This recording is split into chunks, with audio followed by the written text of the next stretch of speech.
नमस्कार। आईएएस पर आप सभी का स्वागत करता हूं। एग्जाम से पहले हम इकोनॉमिक सर्वे और बजट 2021 एमसीक्यू के थ्रू रिवाइज करेंगे। तो ये फर्स्ट सेट है, चलिए शुरुआत करते हैं। फर्स्ट क्वेश्चन आप लोगों के सामने है, हायर डेप्थ leading to lower growth because. तो यहाँ पर पूछा गया है अगर डेप्थ रेट हाई होता है तो फिर ग्रोथ रेट लोअर होगा, तो इसके पीछे क्या क्या रीजन है। तो फर्स्ट स्टेटमेंट है, higher level of public dept are अकम्पेनिड by more taxes in the future to पे for the dept. Second statement है, lower aggregate demand. Third statement है, लोअर लाइफ टाइम वेल्थ। देखिए, अगर गवर्नमेंट डेप्थ हाई होता है तो फिर ग्रोथ रेट कम होगा। क्यों? क्योंकि गवर्नमेंट के द्वारा टैक्सेस ज़्यादा इम्पोज किया जाएगा पब्लिक के ऊपर, तो फिर पब्लिक सेविंग्स कम होगा। अगर सेविंग्स कम होता है तो मार्केट में कंजम्पशन कम होगा। अगर कंजम्पशन कम होता है तो फिर डिमांड कम होगा। अगर डिमांड कम होता है तो फिर ग्रोथ रेट नेगेटिव होगा। क्लियर? नेक्स्ट देखिए, अगर पब्लिक डेप्थ हाई होता है तो फिर प्राइवेट सेविंग्स कम होगा। अगर प्राइवेट सेविंग्स कम होता है तो फिर total savings in the economy कम हो जाएगा।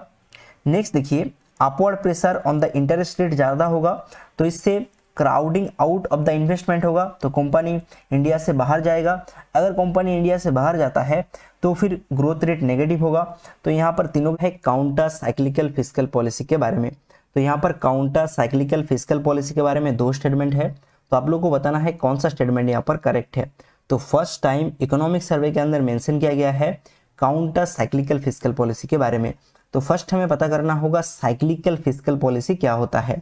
देखिए, इकोनॉमी कभी लीनियर ग्रो नहीं करता है, तो इकोनॉमी कैसे ग्रो होता है? फर्स्ट बूम आता है, फिर यहाँ पर ओवरहेड होता है, ओवरहेड होने के बाद फिर स्लो डाउन होता है, स्लो डाउन आने के बाद फिर रिसेशन आता है, रिसेशन के बाद फिर रिकवरी होता है, फिर नॉर्मल होता है यहाँ पर, फिर बूम आता है। ठीक है, तो ये होता है साइक्लिकल फिस्कल पॉलिसी। क्लियर? देखिए, जब मार्केट में बूम आता है तब प्राइवेट इन्वेस्टमेंट बहुत ज़्यादा हो रहा है, एफडीआई भी बहुत ज़्यादा हो रहा है, तो मार्केट ग्रो कर रहा है। तो गवर्नमेंट क्या करता है? गवर्नमेंट मार्केट से लिक्विडिटी खींच लेता है। क्लियर? अगर गवर्नमेंट एफडीआई के साथ, प्राइवेट इन्वेस्टमेंट के साथ खुद भी इन्वेस्ट करता है तो फिर मार्केट में इन्फ्लेशन आ जाएगा, तो इसलिए गवर्नमेंट लिक्विडिटी खींच लेता है। क्लियर? नेक्स्ट देखिए, काउंटर साइक्लिकल फिस्कल पॉलिसी। तो काउंटर साइक्लिकल फिस्कल पॉलिसी क्या होता है? यहाँ पर साइक्लिकल फिस्कल पॉलिसी का ठीक ऑपोजिट होता है। कैसे? देखिए, कोविड के दौरान मार्केट गड्ढे में है, तो अभी गवर्नमेंट स्पेंडिंग करेगा। ठीक है, कैसे? आत्मनिर्भर पैकेज अभी दे रहा है, तो इससे इकोनॉमी बूस्ट हो रहा है। इसके साथ ही साथ देखिए, गवर्नमेंट अभी टीडीएस कम कर रहा है, तो लोन दे रहा है, तो मार्केट में लिक्विडिटी देने का कोशिश कर रहा है गवर्नमेंट, तो गवर्नमेंट के द्वारा इसे कंट्रोल किया जाता है। तो counter cyclical fiscal policy cyclical fiscal policy का ऑपोजिट होता है। तो यहाँ पर फर्स्ट स्टेटमेंट देखिए, it refers to the step taken by the central bank of the country that go against the direction of the economic और business cycle. तो ये सेंट्रल बैंक नहीं है, तो ये कंट्रोल किया जाता है गवर्नमेंट के द्वारा। नेक्स्ट स्टेटमेंट है, while counter cyclical fiscal policy is necessary to smooth out economic cycle, it becomes critical during an economic crisis। तो सेकंड स्टेटमेंट यहाँ पर सही होगा, फर्स्ट स्टेटमेंट यहाँ पर गलत हो जाएगा। ऑप्शन बी होगा यहाँ पर सही आंसर, 2 ओनली। क्लियर? तो जब counter cyclical fiscal policy government operate करता है तब गवर्नमेंट जो फिस्कल स्पेंडिंग है, फिस्कल स्पेंडिंग बहुत ज़्यादा कर देता है।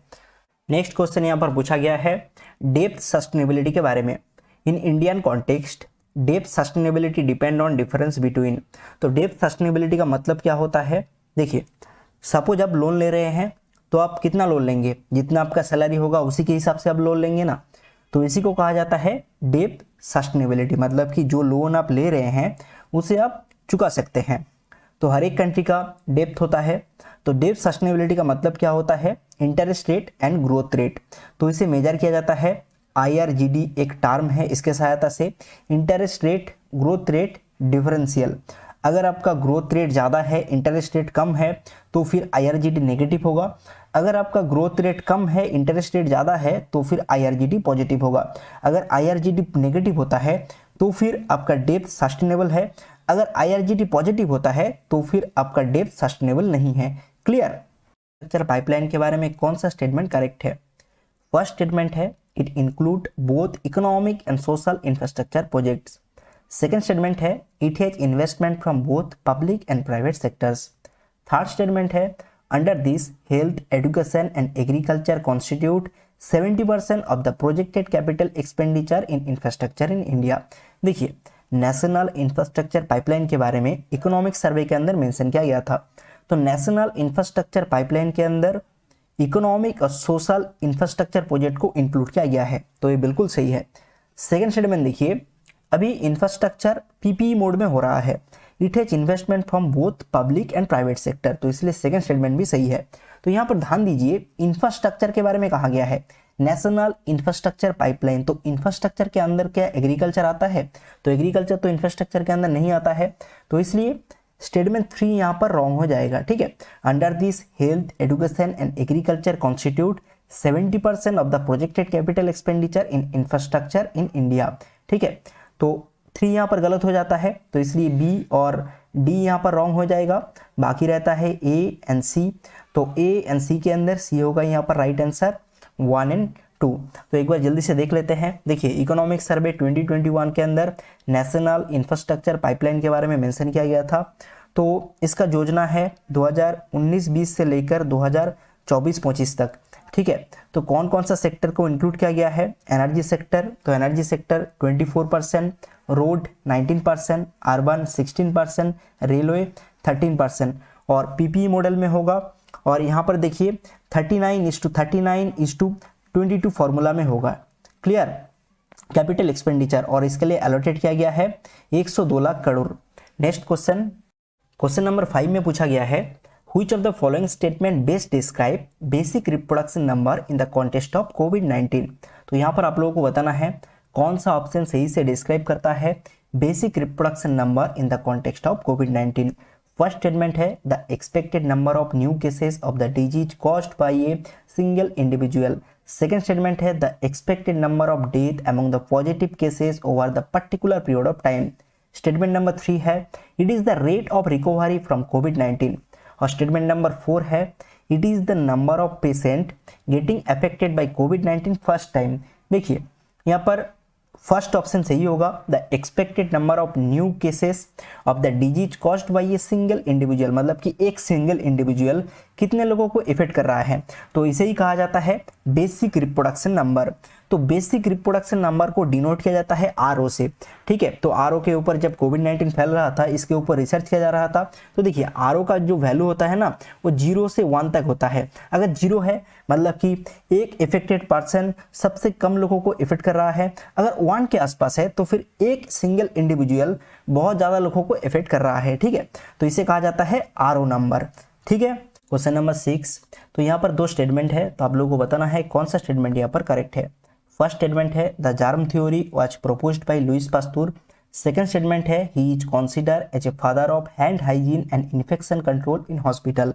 देखिए, germ theory first time propose किया गया था लुइस पास्चर के द्वारा 1885 में। तो फर्स्ट स्टेटमेंट यहाँ पर सही है। सेकंड स्टेटमेंट देखिए, he is consider as a father of hand hygiene and infection control in hospital. तो सेकंड स्टेटमेंट यहाँ पर गलत हो जाएगा। तो Louis Pasteur father of hand hygiene and infection control in hospital नहीं है। तो यहाँ पर कौन सा स्टेटमेंट सही होगा? फर्स्ट स्टेटमेंट सही होगा, ऑप्शन ए होगा यहाँ पर सही आंसर 1 ओनली। देखिए, आज से 200 साल पहले जब डॉक्टर सर्जरी करते थे तब ग्लव्स वगैरह नहीं पहनते थे। तो फर्स्ट 1885 में लुइस पास्चर के द्वारा जार्म थ्योरी के बारे में कहा गया था। तो कोविड-19 के दौरान हैंड वॉशिंग को बहुत ज़्यादा अटेंशन दिया गया था, क्योंकि साबुन का जो फैट होता है इससे वायरस के ऊपर जो लिपिड लेयर होता है ये ब्रेक हो जाता है। तो इसलिए हैंड वॉशिंग को बहुत ज़्यादा अटेंशन दिया गया था। और स्वच्छ भारत मिशन में फोकस किया गया है develop the habit of hand washing early at school under स्वच्छ भारत स्वच्छ विद्यालय। क्लियर? ये है end of this video. Next video पर मिलते हैं। Thank you.